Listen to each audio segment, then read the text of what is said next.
I'm hoping the Big Ten has to modify their system for us. Probably like getting grade 10 sandpaper rubbed on your face every day. I mean, we say it all the time, whether, there's two types of turds. You're a sinker or you're a floater, but you're still a turd, right? I mean, we are about players and players playing the plays and not necessarily the plays. Welcome to the Varsity Club podcast. My name is Derek Peterson. This is the second time I have recorded this intro because technology hates me today. Holy crap, what a week. James Harden pouted enough to finally get traded. And he burned the whole damn place down on his way out, too. And Brooklyn was just like, here, we did this once before and it worked out so well last time. Take every draft pick that we have that we can trade. Take them all. And in return, give us an out-of-shape prima donna to pair with an out-of-the-office and nowhere to be found prima donna. And then Kevin Durant is just over there in the corner like, I just want to play basketball. Like, Kevin Durant is now the least dramatic person on his basketball team for the first time in his NBA career. It's never happened before. Can't wait to see how it works out. Ohio State got smacked in the college football playoff national championship by Alabama. And honestly, the conversation that it spurred was the best afterwards. Like this is what I heard. The Big Ten's best team, Ohio State, a team that regularly smacks around the rest of the Big Ten, didn't even belong on the same field as the SEC's best team, which should, in theory, settle the SEC or Big Ten debate. That's what I heard. I don't believe it, but I can't really defend my opinion because Ohio State got smacked. Nick Saban, though, is undoubtedly the best coach ever. I had a thought Monday night, kind of just as I was watching the game play out. Excuse me, I get to watch the greatest quarterback of all time play quarterback in Tom Brady. I get to watch who I think is the greatest basketball player of all time play basketball in LeBron James. If you're like anywhere between 5 and 10 years older than me, then like in your formative years, you got to see Jordan. So if you think Jordan is the best player, then you will have gotten to have seen both. I like my memory of Michael Jordan is Michael Jordan with the Washington Wizards, which is like the equivalent of watching Tom Cruise in movies now. Like, it's just not the same. And I get to watch the greatest coach of all time coaching Nick Saban. So us sports fans right now are truly blessed, and I don't think we spend enough time stopping to think about that fact.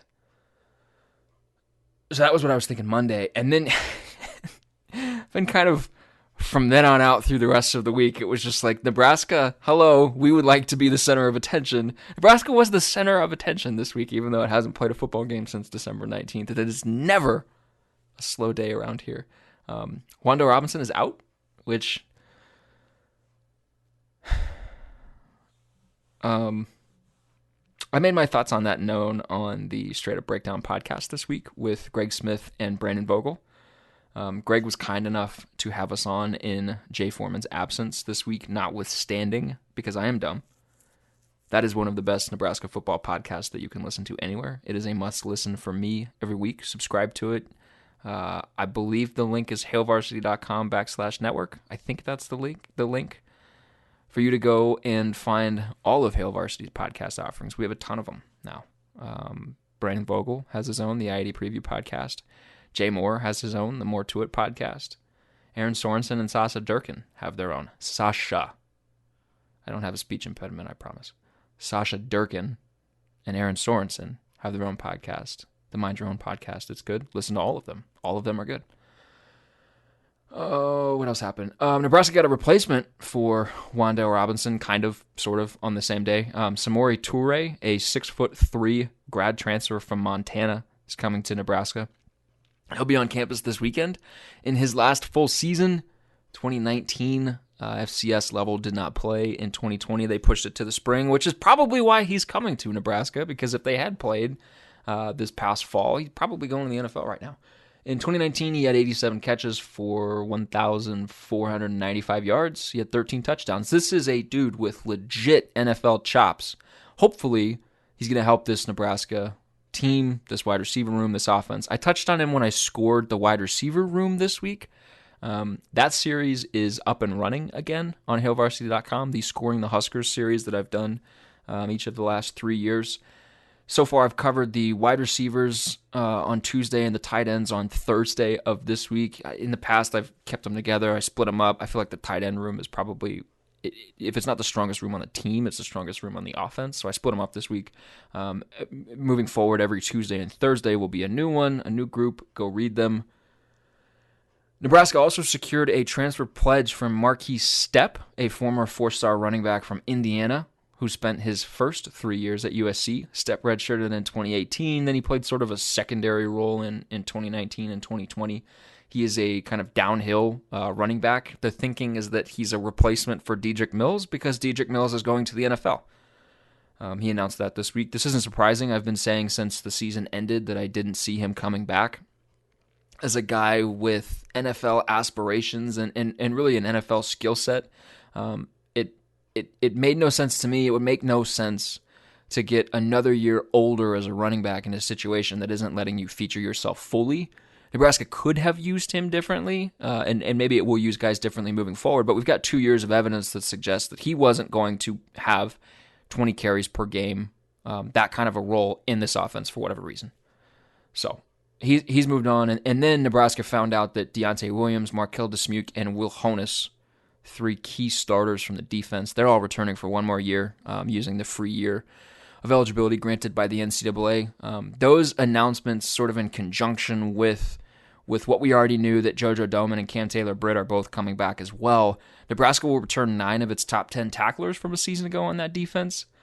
They should be really good. I think this defense can be salty as shit next season. There's no doubt in my mind that Eric Chenander will continue to keep them on the upward trajectory that he's got them on.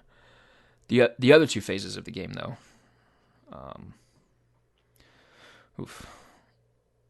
Special teams improved in 2020, kind of, thanks, but it was mostly because of the Big Ten's kicker of the year in Connor Culp.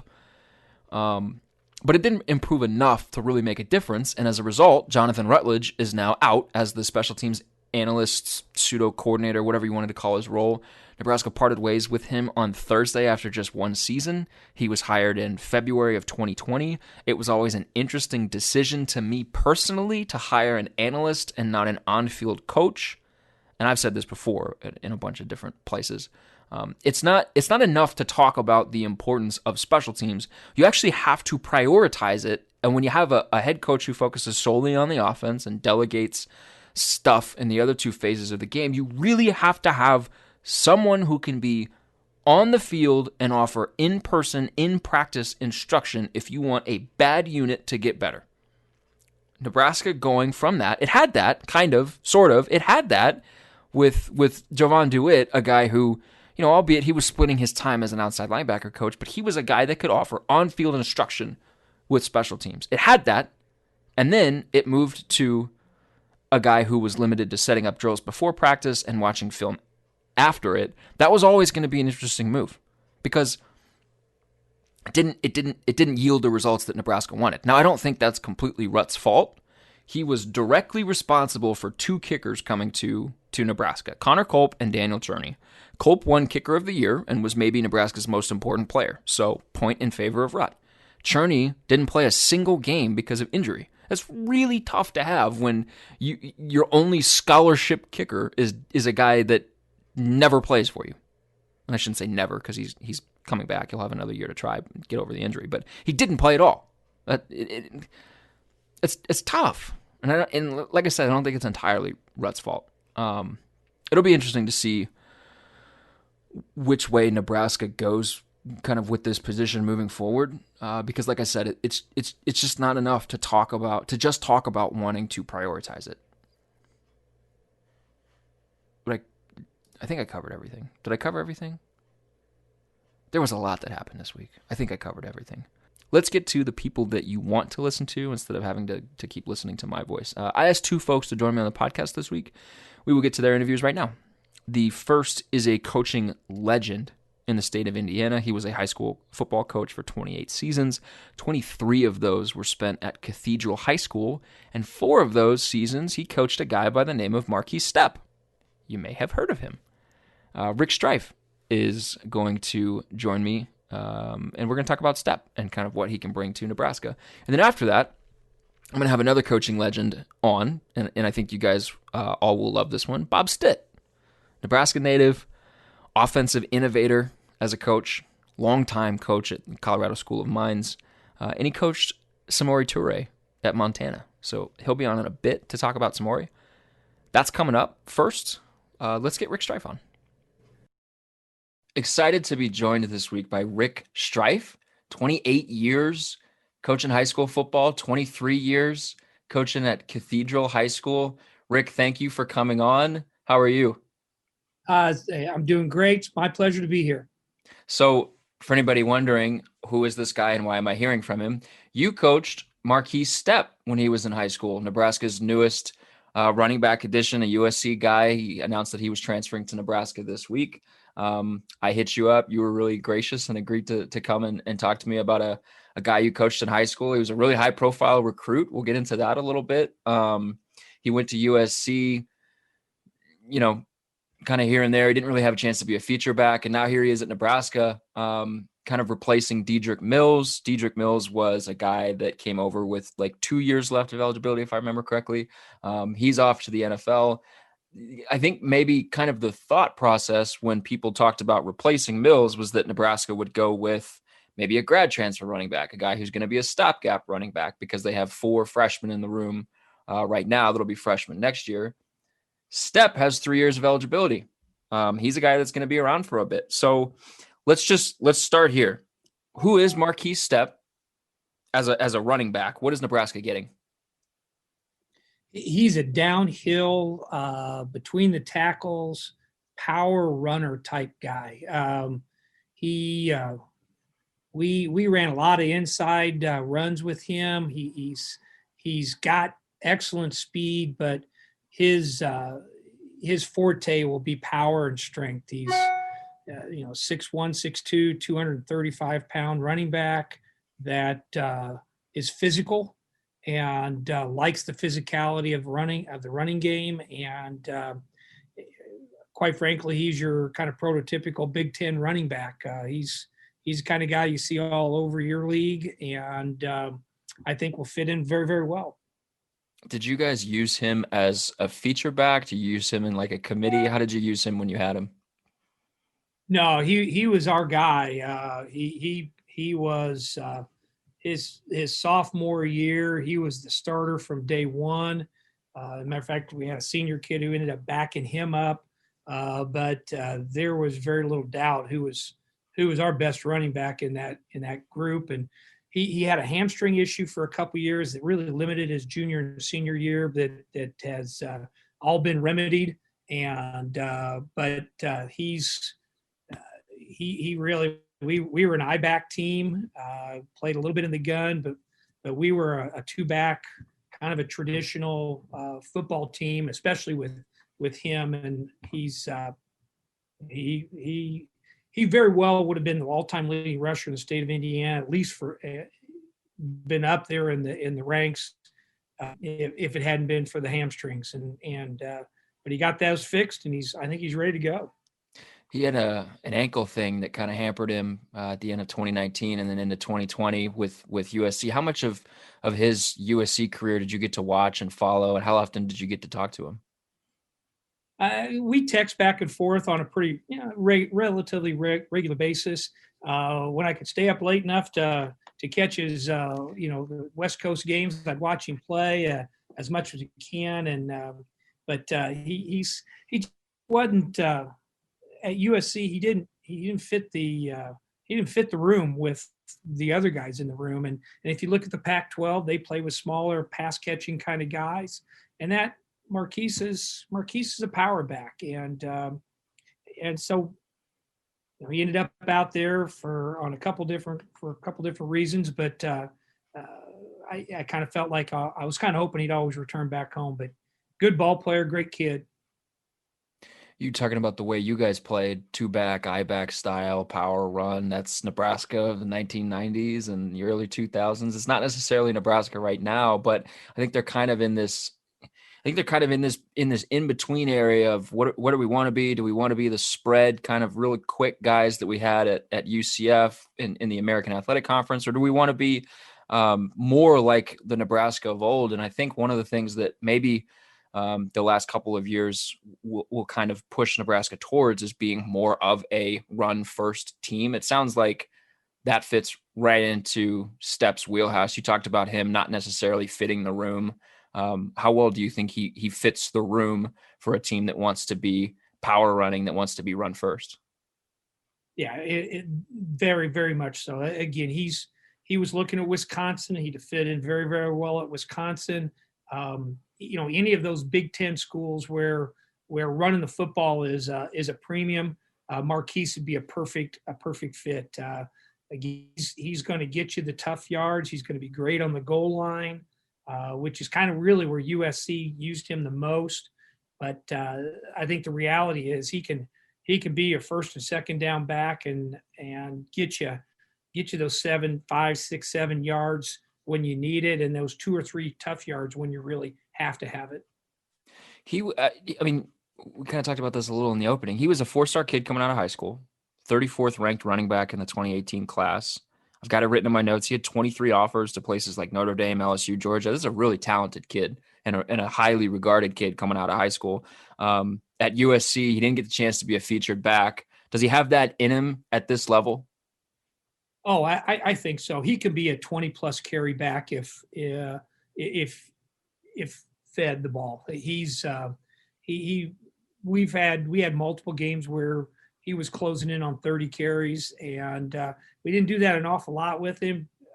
Did it early with him his sophomore year. He had some big time games with a lot of carries in it. His junior and senior year, because of the hamstrings, we weren't able to do that as much. But he had a game in a semi-state game or semi-state game where he had 258 yards rushing on 28 carries against one of the top 4 teams in the state of Indiana. So he was one of those nights that he was completely healthy and we turned him loose. That's kind of where I saw he could be almost every night, again, without, barring the hamstrings. But he's a fantastic back. He gets the seam, he hits it hard, and he'll be in the secondary before a lot of people know it. And then I wouldn't want to be a 185-pound corner trying to tackle him. That's for sure. Sure. Yeah. I think one of the worst jobs that anybody can have is playing quarterback in the Big Ten. I think having to tackle guys like Jonathan Taylor and J.K. Dobbins. I didn't want to hit anybody anyway, so I'm definitely not wanting to be involved in any of that stuff. Let's talk more generally for a second, because you're an athletic director now at Cathedral. You're still kind of in this football realm. The transfer portal is huge right now with the NCAA freezing eligibility. The transfer portal is even bigger than it would normally be. Transfers are just kind of the way of the landscape in college football right now. And I don't bring this up to say that Marquise specifically was doing this, but there tends to be a perception that when a guy transfers from, be it a Power 5 school or just at the FBS level, when a guy transfers, it's because he wants more opportunity. He wants more touches. He wants more carries.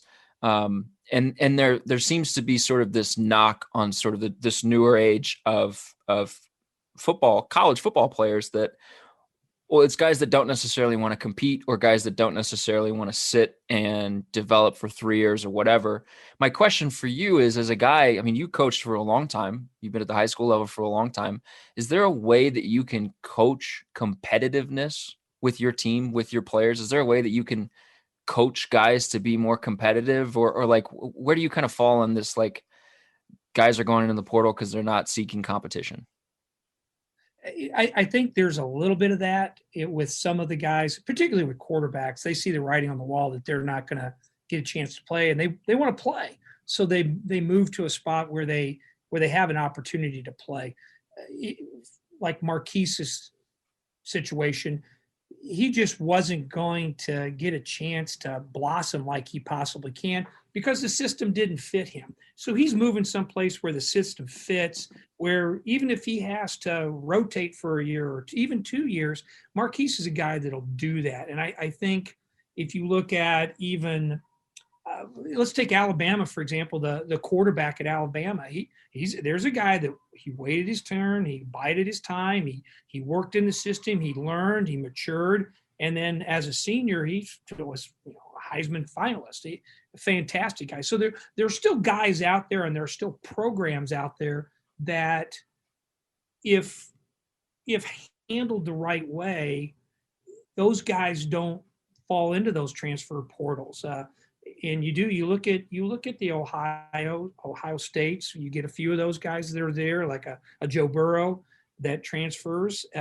But it's just because the room is full, and even if he beats out number one and number two, he's still got guy 3 and 4, and he gets hurt. He's not going to get to the field. So you go to a place where you maybe get a little better chance to compete,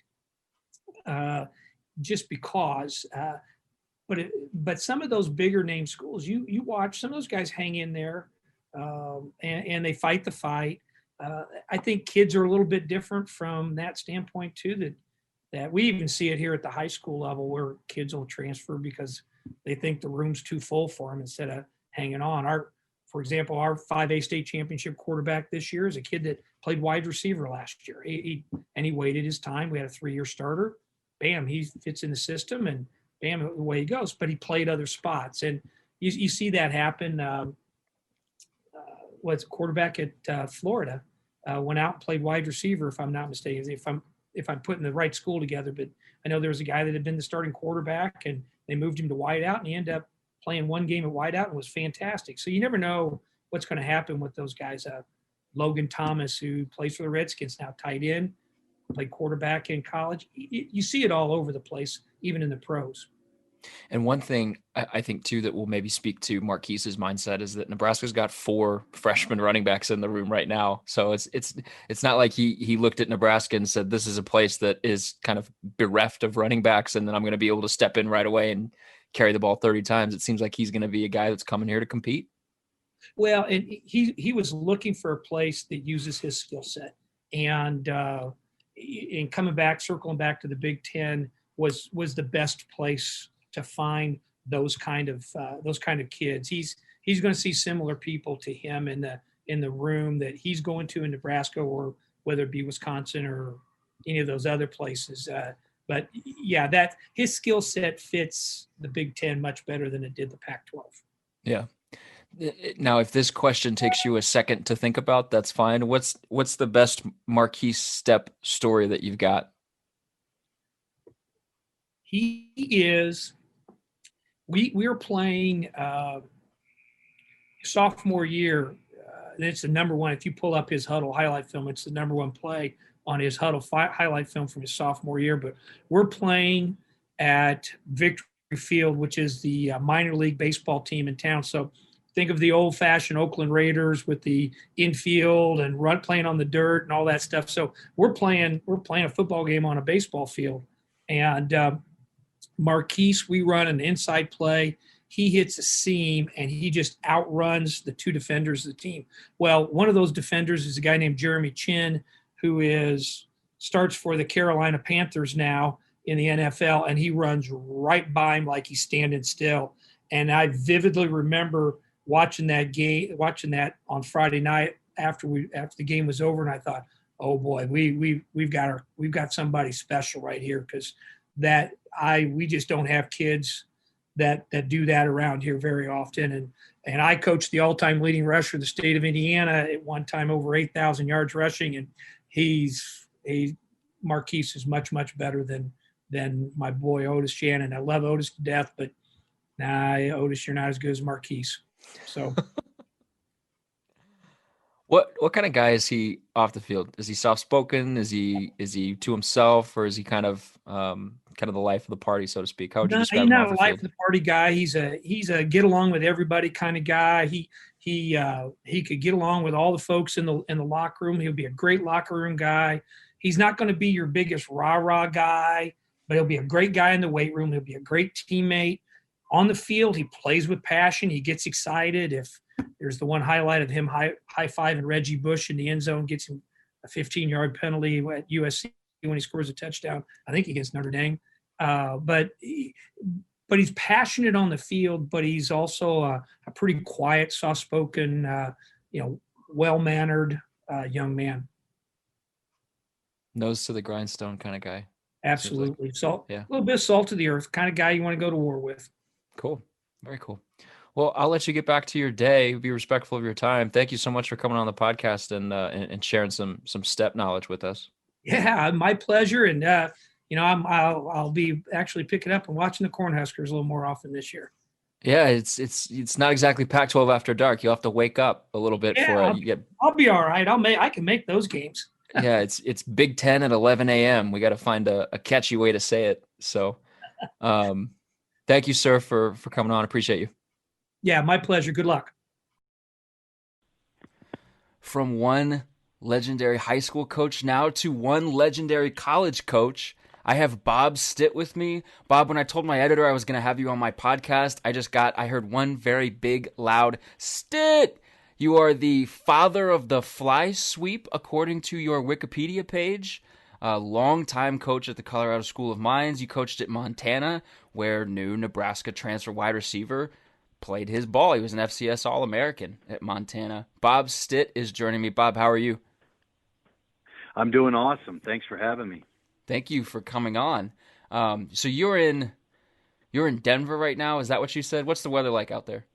Very sunny. It's a little chilly today, but the beautiful thing about Colorado is you're getting like 320 days of sunshine, and I'm in Golden, Colorado, one of the greatest places on the face of the earth. Yeah. My parents want to move to Colorado. My dad has talked about it for like 10 years, and at some point it's going to happen. Do you ski? Do you snowboard? Do you partake in those activities? I like to ski back in college, but when you become a football coach, you're so busy with recruiting the entire ski season.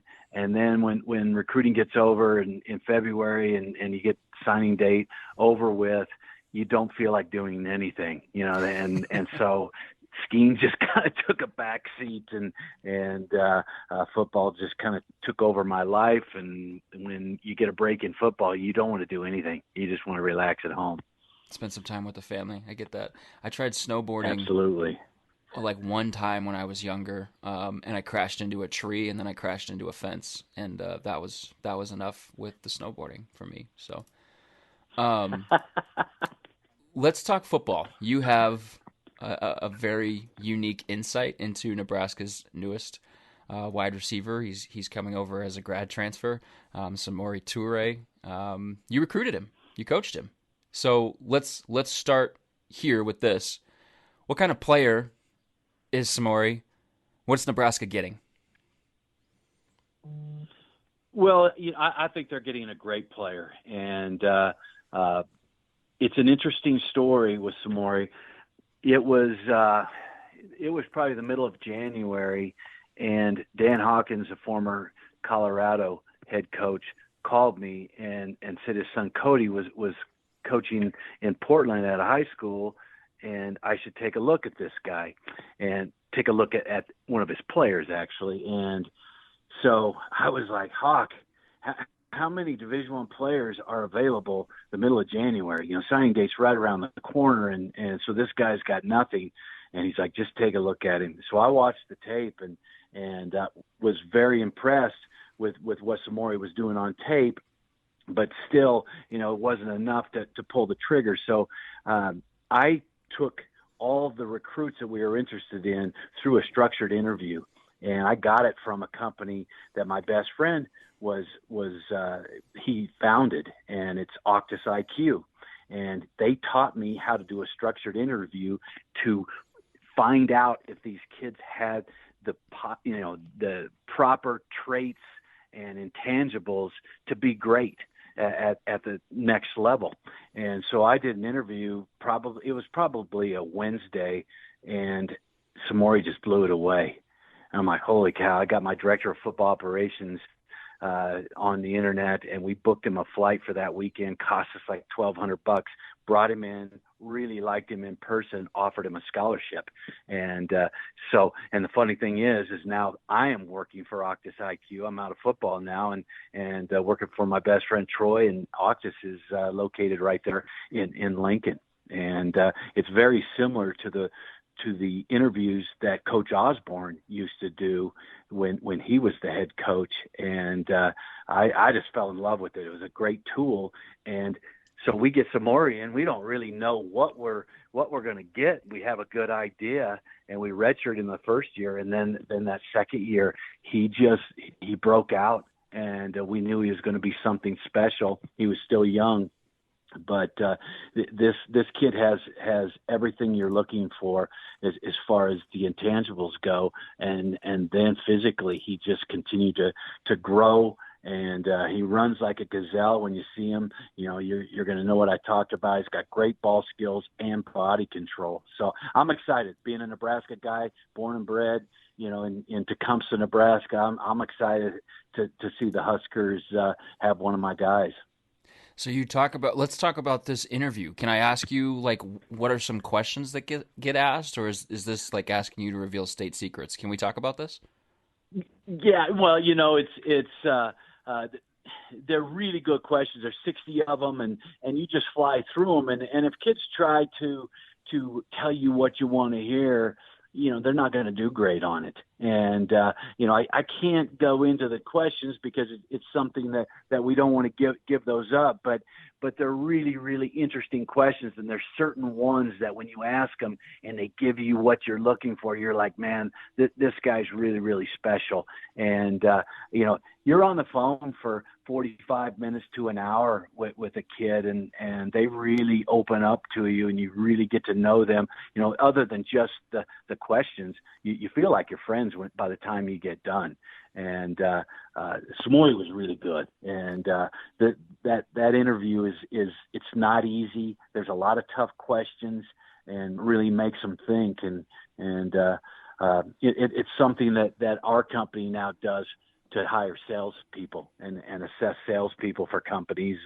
And so it was a natural fit for me. And I used it at Colorado School of Mines, and one of the worst programs in the history of college football. I used it, and in 5 years we were undefeated and top 5 in the country. We used it at Montana, and then I used it at Texas State.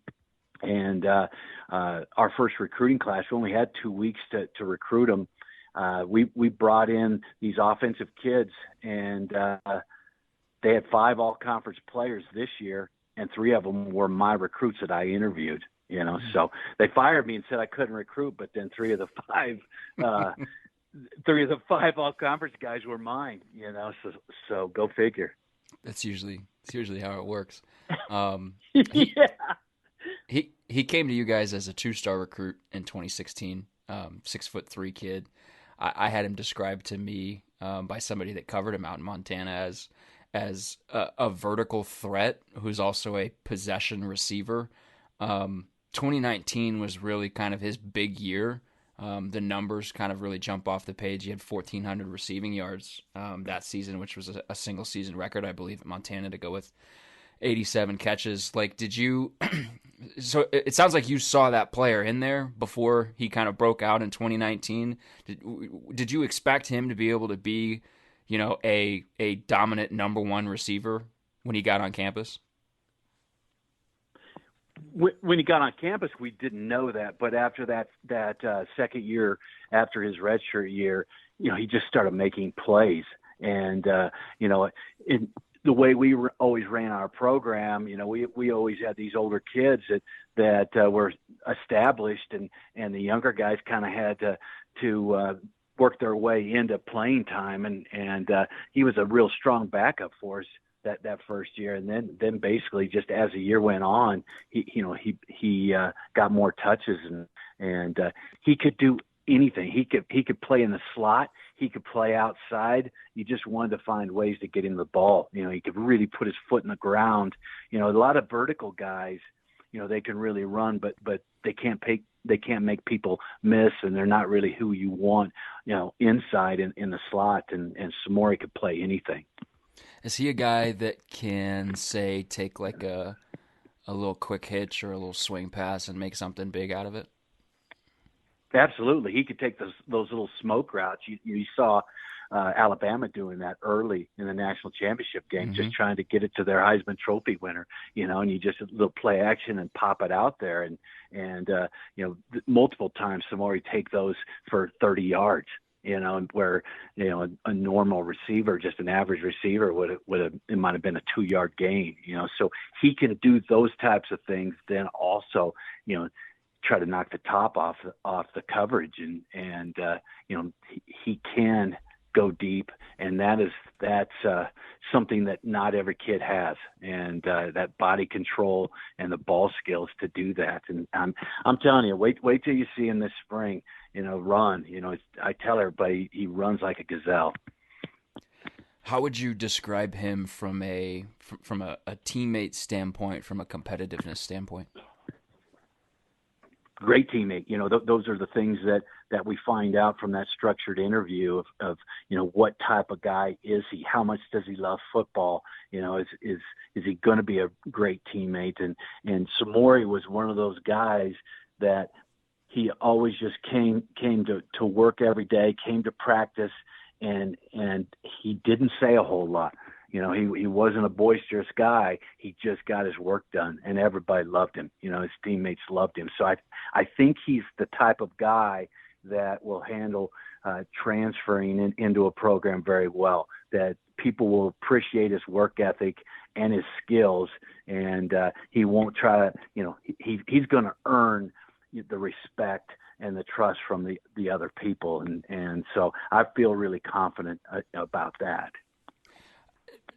Did you maybe talk to him at all during the process where he was kind of trying to figure out where he was going to go next? Like, how often do you get to talk? Did you have any kind of inclination that he was leaning towards Nebraska, or any kind of insight into kind of what he was wanting from his next school?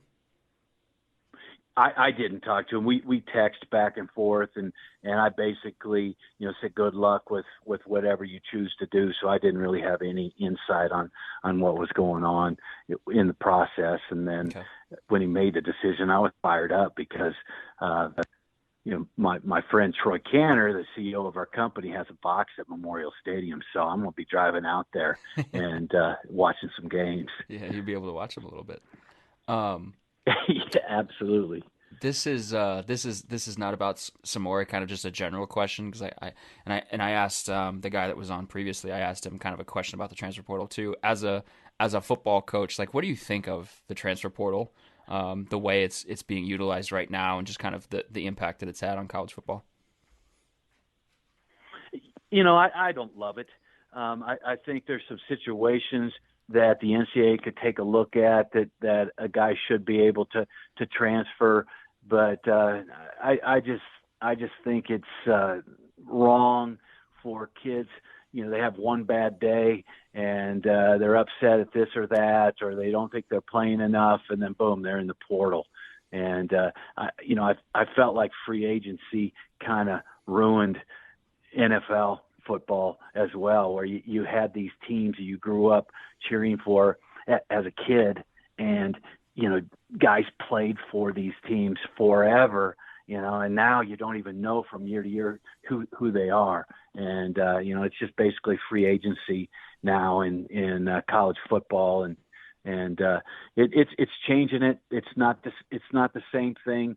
Kids aren't learning the value of working hard and persevering, all the things that we always taught. Now it's just like, hey, let's just keep transferring till we find a place where they're going to hand us something. They're on a silver platter, and I'm not going to have to work at it or beat somebody else out. Now, Samori's, his situation was different. The FCS went to the spring. Yep. And I haven't talked to him about this specifically, but that's going to be hard to play a season in the spring and then come Absolutely. back in July and do it again, and he's an NFL prospect. I wouldn't want to do that as a kid and possibly get injured, so it's right for him, but some of these other guys, they should hang in there and try to work into a position and earn something. Yeah, and Samori did that with you guys. I mean, he got to campus in 2016. He worked his way up, and then had a big season in 2019, and 155 career catches for you guys. He broke an FCS playoff record. Like, he accomplished a lot. And if he wants to now come to the FBS level and go to a Power 5 school and try to prove it at a Power 5 school, all power to him, right? Yeah, and that was Randy Moss's record. Yeah. It's a pretty good one, And the thing is had the pandemic not happened, he would have played this fall, had been over, and he would have been drafted by somebody, So it's just it was just a weird situation this year. You think he's got legit NFL potential? Absolutely, he does. And a lot of Montana kids went through that program and had long NFL careers, and he's as good as I'd ever been around, and even as I went to Oklahoma State as an analyst after Montana, and Samori definitely could have played at Oklahoma State, and he for darn sure could have played at Texas State. He'd been our best player on offense at Texas State. When you were at Oklahoma State, that was 2018, right? Yes. Was James Washington still there? Tylen would have been young. No, I just missed him. He came back and I got to talk to him when he came back and visit. But I got there, a couple months after he finished his career. Okay. And Mason Rudolph was a guy that'd come around, and we went out and watched their pro days, and they had a heck of an offense that year in 18. They're a wide receiver talent factory, I think, pipeline to the NFL. So that might be one of the better compliments that you can give a guy if you say, hey, he would have played at Oklahoma State. He definitely could have played. And the thing is, Casey Dunn is responsible at Oklahoma State. He does such a fantastic job with the receivers, and now he's the offensive coordinator. He got promoted, and all those kids. There's a lot of those guys. I think James Washington might have been a 2-star guy when he got there, and the development that those kids go through is unbelievable. And that was neat to see. And Tylen was not a heavily recruited guy when he came in, and was second in the Blintikoff Award. Yeah, it's kind of I'm from Oklahoma, so my family follows them very closely, has for a really long time, and this is kind of a take that my brother holds that I tend to agree with. It's kind of a shame that Tylen Wallace never won a Blintikoff. He's one of probably the most underrated receivers in college football right now. So I got a question for you. As a grad transfer guy, Samori coming in for 1 year. He's got 1 year, and then he's moving on to the NFL. What kind of impact can a guy have in just 1 year at a place? Well, you've got to be able to fit in immediately, and I think he's got that about him. His personality will allow him to come in. I think he reports on Sunday, and kids will appreciate him immediately. And that's, you've got to be able to fit in very, very quickly. Russell Wilson did that. He came from North Carolina State to Wisconsin, and he went through. I think he didn't even come in for spring football. I don't think. I think he played baseball, then transferred in the summer, and Russell Wilson ended up captain of that team. Mm-hmm. So you think about those, those traits and intangibles you're looking for in a leader.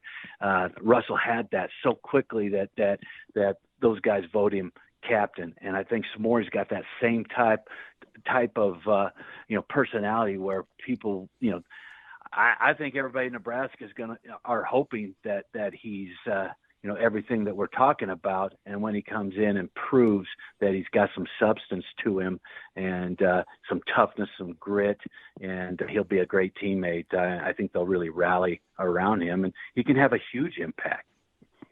Yeah, well, I mean, there's a precedent of guys grad transferring to Nebraska and then being named a captain right away. Darian Daniels did it, coming from Oklahoma State. He was a defensive captain in 1 year at Nebraska, and I have on my computer screen in front of me that Samori was a semifinalist for the William V. Campbell Trophy, which is the academic Heisman in college football. So he seems to have all of the goods. I'm really excited to whatever spring football looks like, whatever this offseason looks like, and we get into fall camp, whatever any of that looks like, I'm excited to be able to see him on a field and see what this looks like here in a Nebraska uniform. Bob, I'll let you get back to your day. Thank you so much for joining the podcast and talking a little bit about one of your guys. Derek, thanks for having me. It's great to talk a little football with you. Yeah, and hopefully there can be some people in Memorial Stadium in 2021, and we can get you out in a box out here. I'm planning on it, so even if they don't, I'll sneak in. So Yeah. I'm so fired up to watch some football. I won't tell anybody. Hey man, have a good one. Thank you so much. All right, take care. See ya. That's going to do it this week. Shout out to Coach Strife and to Coach Stitt, both for coming on. Really appreciate their insight. We will be back next week with another podcast. In the meantime, keep reading HailVarsity.com. Subscribe to all of our podcast offerings. Like I said in the beginning, I listed them all out. Even though I told coworkers I wasn't going to do it anymore, I end up doing it like every week because they're good podcasts. Just listen to them. Subscribe to this podcast if you don't already. Leave a 5-star review. If you leave a 4-star or a 3-star or a 2-star or, God forbid, a 1-star review, I will find you. I will find your email address, and I will spam your inbox with clips from the Scott's Tots episode of The Office. And nobody wants that. So, subscribe to the podcast. Listen to all my friends' podcasts. They're really good. Keep reading HailVarsity.com. Subscribe to Hail Varsity if you don't get it already. Lots of places where you can find our stuff. You will find this podcast back next week. Thanks, guys.